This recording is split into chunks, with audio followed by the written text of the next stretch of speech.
अस्सलाम वालेकुम। मेरा नाम मुनीब गज़दर है, डॉक्टर मुनीब गज़दर, क्योंकि मैंने पीएचडी की है गलती से। तो इस वीडियो में बेसिकली मैं आपसे कुछ शेयर करना चाहता हूँ जो कि मैंने नोट किया है रिसेंटली, अभी हाल ही में। ज़्यादा इस पर मैंने गौर किया है। और वो उस मौजू पे आने से पहले मैं आपको एक छोटी सी कहानी सुनाता हूँ। हमने बचपन में सुनी थी, शायद आप लोगों में से बहुत सौ ने सुनी होगी। वो सोने का अंडा देने वाली मुर्गी कहानी के एक किसान था, उसके पास सोने का अंडा देने वाली मुर्गी थी। तो वो मुर्गी जो है वो रोज़ एक सोने का अंडा देती थी। वो उसको बेच के जो है वो अपना खाना पीना और सारी चीज़ें कर लेता था। सोने का अंडा तो ज़ाहिर है आम अंडा ही जो है वो अब तो इतना महंगा हो गया, तो सोने का अंडा आप सोच सकते हैं कि फिर क्या चीज़ होगी। तो वो एक दफ़ा उसके दिल में ख़्याल आया कि जो है ना, सोना तो उस मुर्गी के अंदर है, तो क्यों ना मैं उसको हलाल करके तो सारे अंडे निकाल लूँ। उसमें से अंडे निकल रहे हैं जब, तो मैं सारे अंडे निकाल लेता हूँ और वो फिर मैं वो सारे एक दफ़ा ही ले लूँगा कि मैं बहुत अमीर हो जाऊँगा। मैं रोज़ रोज़ क्यों उसके पीछे लगूँ। हाँ, मुर्गी के पीछे लगना भी तो कोई मुनासिब बात नहीं है कि रोज़ आप मुर्गी के पीछे बैठे रहें। बहरहाल, तो उसने ये सोचा और उसने जो है मुर्गी को हलाल कर दिया। तो अब हम में से हर कोई जानता है, हर बाशऊर आदमी जानता है कि इस तरह तो अंडे नहीं मिलते कि आप हलाल करते हैं, वरना तो लोग आम अंडों के लिए भी मुर्गियाँ हलाल कर रहे होते हैं। ठीक है ना, हलाल होने के बाद तो कोई अंडा नहीं मिलता। तो उन्होंने जो है वो कर दिया और वो ना अंडे मिले ना मुर्गी गई, तो वो फिर बैठ के रोते रहे। तो यही जो है, मैंने इसी तरह का कुछ रवैया जो है वो हमारे माशरे में देखा है, हर हर दर्जे में। चाहे वो कोई बहुत ऊपर बैठा हुआ सियासतदान हो, चाहे वो कंपनी में बैठा हुआ कोई सेठ हो, चाहे वो छोटा मोटा कोई काम करने वाला, कोई रिक्शे वाला, कोई सफाई वाला, कोई इस तरह का आदमी। हम ताल्लुकात बनाने पे गौर नहीं करते। हम लोगों ने असल में, मुझे लगता है, जिसको मैं कहूँगा कि हमने माशी और माशरती ख़ुदकुशी का सोच लिया हमने। हम सोच रहे हैं कि हम अपने जिस्मानी तौर पे अपने आप को बचा रहे हैं, ठीक है, ज़्यादा पैसे कमा के, लेकिन हम ये नहीं सोच रहे कि माशी और माशरती लिहाज से हम ख़ुदकुशी कर रहे हैं। हम वही काम कर रहे हैं जो उस किसान ने मुर्गी के साथ किया था कि हलाल कर दो और सारे मिल जाएंगे, और सारे नहीं मिलते। ठीक है, ये तो अल्लाह का करम है कि हम अभी तक खा पी रहे हैं, वरना जो है वो हमारी हरकतें ऐसी नहीं हैं। ठीक है, अब आप देखें, आप वोट देते हैं किसी सियासतदान को, वो आता है पार्लियामेंट में बैठता है, वो सीट पे बैठता है, फिर वो हमें पता ही है क्या होता है। वो इल्ज़ाम तराशियाँ होती हैं और उसके अपने ऊपर इल्ज़ाम लगते हैं, सच्चे होते हैं, झूठे होते हैं। ठीक है, और वो उसका दौर हुकूमत ख़त्म हो जाता है, वो नीचे उतर आता है, अगले इलेक्शन में फिर शुरू हो जाता है। तो वो जो पिछले दौर हुकूमत में वो जो कर रहा होता है, वो उस वक्त ये नहीं सोच रहा होता कि मैं आगे की सोचूं कि आगे मेरा क्या होगा। तो अगर मैं अभी कुछ काम कर लूँ जो नज़र आए, तो मुझे ये पोस्टर और बैनर्स और ये टीवी प्रोग्राम नहीं चलवाने पड़ेंगे। तो वो ये नहीं सोच रहा, वो तो कह रहा है बस अभी अभी कुछ कर लो, जितना हाथ लग रहा है अभी कर लो, जितना सामने वाले को दबा सकते हो अभी दबा लो, जितने अपने केसेस ख़त्म करवा सकते हो अभी करवा लो। वो आगे का नहीं सोच रहा। ठीक है, इसी तरह जो कंपनी में बैठा हुआ सेठ है, आप उसके पास चले जाएं तो वो भी यही, उसका भी यही हाल है। तो वो कहता है पहले महीने में आपको बगैर तनख्वाह में रखूँगा, आपको कोई सैलरी नहीं मिलेगी, काम आपका ये होगा, बहुत ही कोई कम दर्जे का काम आपको दे दिया जाएगा। ठीक है, उससे आप सीखते हैं तो ज़ाहिर है। ठीक है, लेकिन वो अपनी तरह से इसलिए नहीं कर रहा कोई मैं आपको सिखाऊँ, वो इसलिए कर रहा है कि मुझे एक मज़दूर मिल गया अब, तो मैं उसको पूरा निचोड़ दूँ। ठीक है, तो वो क्या होता है कि वो जो है वो 1 महीने में ही जो है वो या 2 महीने में जो भी उसका वक्त होता है, दौरानिया जो भी होता है, वो उसमें वो एम्प्लॉई जो है, वो जो मुलाजिम है, वो अपने मालिक की तरफ से, अपने सेठ की तरफ से वैसे ही वो बज़्ज़न हो चुका होता है। लेकिन वो सेठ ऐसा नहीं सोच रहा। वो तो ये सोच रहा है कि मैं किस तरह कम वक्त में कम से कम पैसों में ज़्यादा से ज़्यादा काम ले लूँ। ठीक है, और ये सिर्फ सेठों की बात नहीं कर रहा, जो बड़ी बड़ी ऑर्गेनाइजेशंस चला रहे हैं, वो भी इसी पैटर्न पे चल रहे हैं। ठीक है, मैं इवन यूनिवर्सिटीज़ में, मैं क्योंकि टीचर हूँ, जो लोग जानते हैं उनको पता होगा मैं टीचर हूँ, तो इवन यूनिवर्सिटीज़ में भी यही हाल चल रहा है। के बजाय इसके कि एक आप बंदे को हायर करें, उसको आप अपने रखें अपने साथ, उसको तरबियत दें, उसको बेहतर बनाएं और फिर आखिर में उसको जो है एक बेहतरीन उसको मकाम दें अपनी यूनिवर्सिटी के अंदर या अपनी जामिया के अंदर। उसके बजाय ये चल रहा है कि जो है ना, क्यों ना पार्ट टाइम पे कुछ हायर कर लें, कुछ कॉन्ट्रैक्ट पे हायर कर लें, जब तक चलाते हैं ये चलता रहेगा। जब उसको जॉब मिलेगी तो कोई और आ जाएगा जो है वो भीख मांगता हुआ, तो हम उसको चला लेंगे, ठीक है ना। तो अब वो जो आ रहा है ना बेचारा, जो कह रहा है, मैंने ऐसे भी लोग देखे हैं जो बेचारे 4-4 साल कॉन्ट्रैक्ट पे बैठे हुए हैं, पार्ट टाइम पे बैठे हुए हैं, वो घबरा रहे हैं कि यार मैं कहीं बाहर जाऊँगा तो क्या होगा, मुझे तो जॉब मिल नहीं रही। तो अगर उस बंदे को, वो फिर भी जॉब ढूंढ रहा है, वो कोई और नौकरी ढूंढ रहा है, तो अगर उस बंदे के आप कुछ ख्याल रखे हैं तो वो पार्ट टाइम और कॉन्ट्रैक्ट पे भी मज़ीद साल आपके पास गुजारेगा। आप उसका वो ख्याल रखें, आप उसको कोई एक्स्ट्रा कोई मज़ीद अगर उसको आप कोई फ़वाइद दें अपनी जामिया के अंदर या अपनी जो भी आपकी कंपनी है उसमें आप दें उसको परमानेंट करें, बाद में कोई उसका अगर इंतज़ाम कर दें अच्छा पक्का, तो वो और गुजारेगा आपके साथ। तो वो जिसने आपके हाथ में तरबियत हासिल की है, जो आपके पूरे निज़ाम को समझता है, वो आपके साथ लगा रहेगा, आपका भी फ़ायदा होगा, ठीक है ना। लेकिन वो नहीं सोच रहे आप, वो नहीं सोच रहे, वो हम ये सोच रहे हैं कि यार ये 2 साल 3 साल तो मैंने इसको निचोड़ लिया ना, अब ये चला गया तो नया आ जाएगा, मुझे मेरा क्या जाएगा, मेरा तो चलता रहेगा निज़ाम, ठीक है ना। तो वो बेसिकली आप जो है वो मुर्गी जो है ना, वो आप हलाल ही कर रहे हो और क्या कर रहे हो। जो छोड़ के चली जाएगी तो आपके, जो छोड़ के चला जाएगा तो आपके किस काम का। तो जो 2-3 साल उसने वहाँ से आपसे हासिल किया था, वो अब जाके कहीं और उसको फ़ायदा देगा, किसी और को फ़ायदा देगा, ठीक है। और देखें जो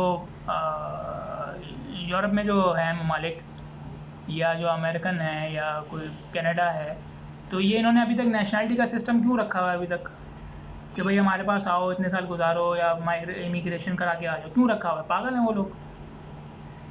वो तो ये चाह रहे हैं कि टैलेंट और जो है ना, जो वो है, किसी के पास टैलेंट है, किसी के पास स्किल है, किसी के पास कोई अच्छी डिग्री है, तो हमारे पास आए, काम करे, और वो हम उसको ऐसे ही रखेंगे, ठीक है ना। अब वो इनफरादी सतह पे इस तरह के वाक़यात होते हैं जो हम देख रहे हैं, वो होते हैं, वो पाकिस्तान में भी होते हैं, नहीं होते क्या।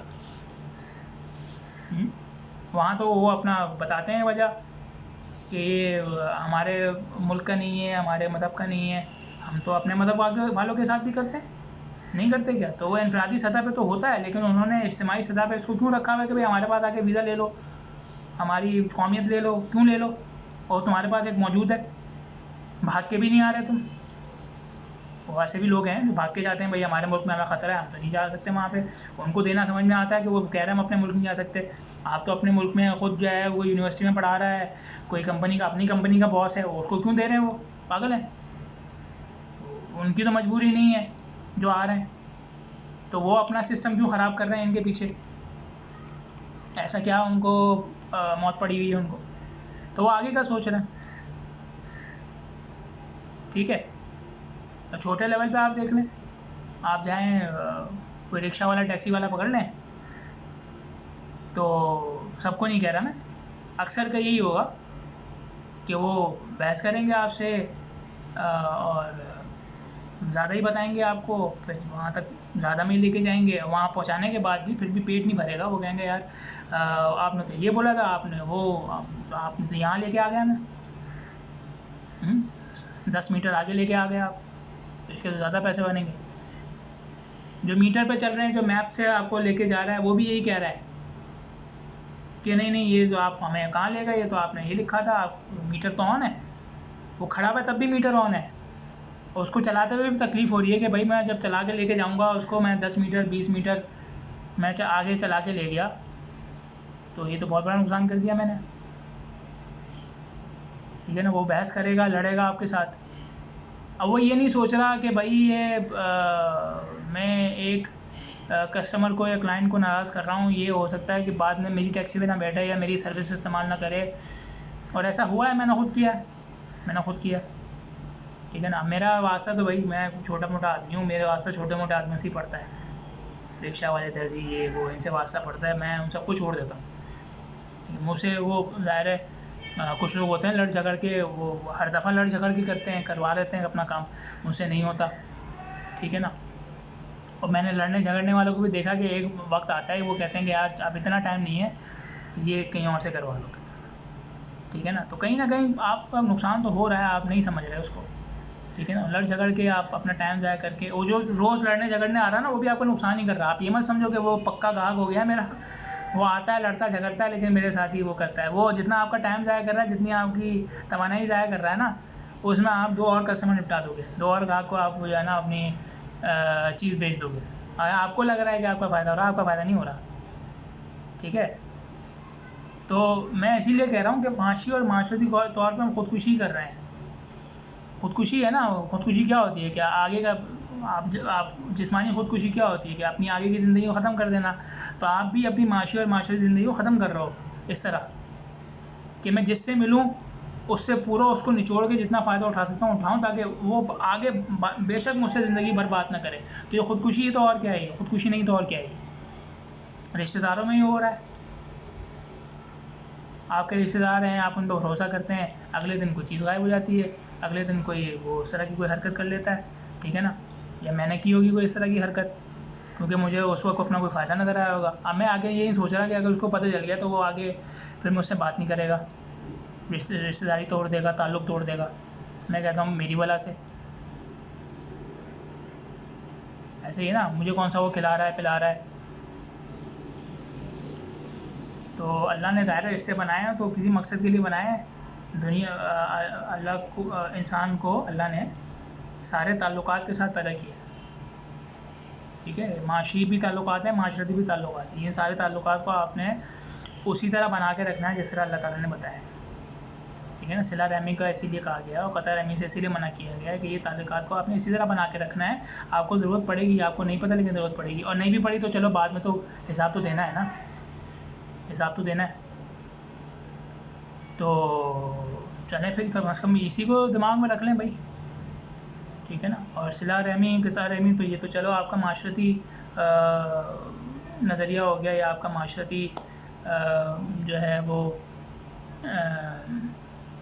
ज़िंदगी का हिस्सा हो गया। माशी ज़िंदगी में भी जो है आप बिल्कुल बरी ज़िम्मा नहीं है कि मैं जिस तरह चाहे पैसे कमाऊँ। हलाल हराम जो है वो आपको ख्याल रखना पड़ेगा, ठीक है। और जो इस तरह से आप इस सोच के साथ कि अभी मेरा ज़्यादा से ज़्यादा फ़ायदा हो जाए और बाद में जो होता है होता रहे, इस सोच के साथ जब आप कोशिश करते हो पैसे कमाने की, तो 2 में से एक चीज़ होती है, दोनों नुकसानदेह हैं।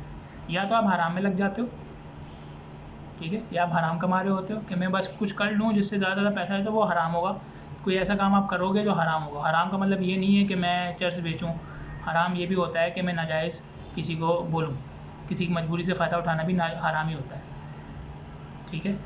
तो ये भी हराम है, किसी को धोखा देना भी हराम है, चाहे कोई सही बात में आपने धोखा दिया, कोई सही चीज़ बेच के आपने धोखा दिया, धोखा तो दिया है ना, तो वो भी हराम है, ठीक है। या फिर ये होगा कि जो है वो आप या तो नाजायज़ में पड़ जाओगे या हवस का शिकार हो जाओगे, और वो भी ज़ाहिर है वो नुकसानदेह है, वो कौन सी अच्छी बात है। वो यही करते रहोगे आप, पूरी ज़िंदगी यही चलता रहेगा, और ज़्यादा और ज़्यादा और ज़्यादा।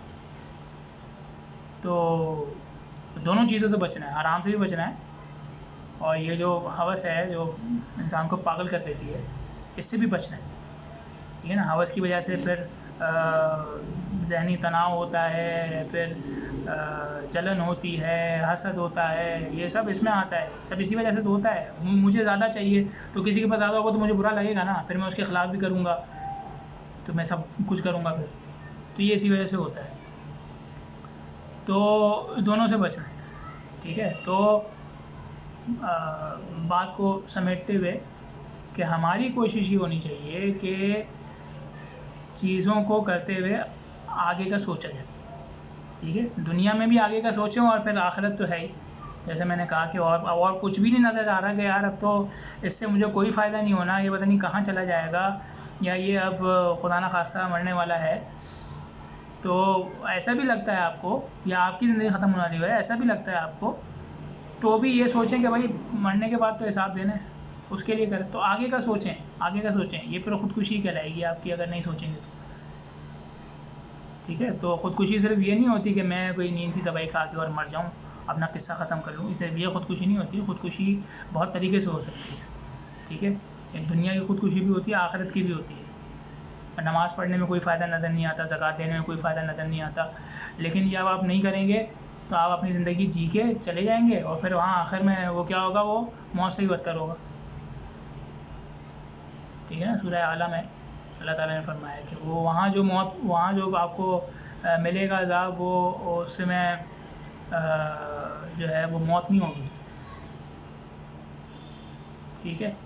तो ये आगे का सोचें, आगे का सोचें। बगैर आगे का सोचे जल्दी जल्दी कुछ करेंगे तो जो है वो ख़ुदकुशी होगी, ठीक है ना। और एक वो मैंने भूल गया मैं, तो कि अगर आप जल्दी जल्दी जब कोई करने की कोशिश करते हैं ना, धोखा भी उसी वक्त खाते हैं आप अपनी तरफ से हर काम सही कर रहे हैं, ठीक है ना। मैं सही कर रहा हूँ, सारे काम सही कर रहा हूँ, हलाल भी है और मैं बस अपनी ज़रूरत का कर रहा हूँ, लेकिन आगे का नहीं सोच रहा, जल्दी जल्दी बस अभी कुछ हो जाए, अभी कुछ हो जाए।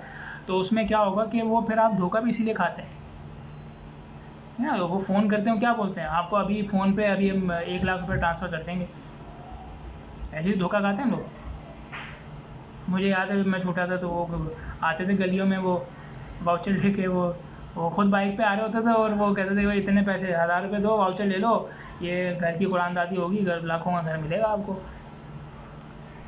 बोलते यार अभी अभी देखो 1000 रुपये में घर मिल जाएगा, अभी अभी देखो, और क्या चाहिए, जल्दी जल्दी करो फटाफट। उसी में धोखा खाते थे। तो ये होता है, आगे का सोचें हमेशा, ठीक है। और आगे सिर्फ ज़िंदगी नहीं है, आगे ये ज़िंदगी जो है वो मुख्तसर है, उससे आगे का सोचें, ठीक है। तो अल्लाह ताला से दुआ है कि अल्लाह मुझे भी, आपको भी, सबको अपनी ज़िंदगी में बेहतरीन काम करने की तौफ़ीक़ अता फ़रमाए और ऐसे काम करने की तौफ़ीक़ अता फ़रमाए जो दुनिया में भी फ़ायदा दें और आखिरत में भी फ़ायदा दें। आमीन। अस्सलाम वालेकुम।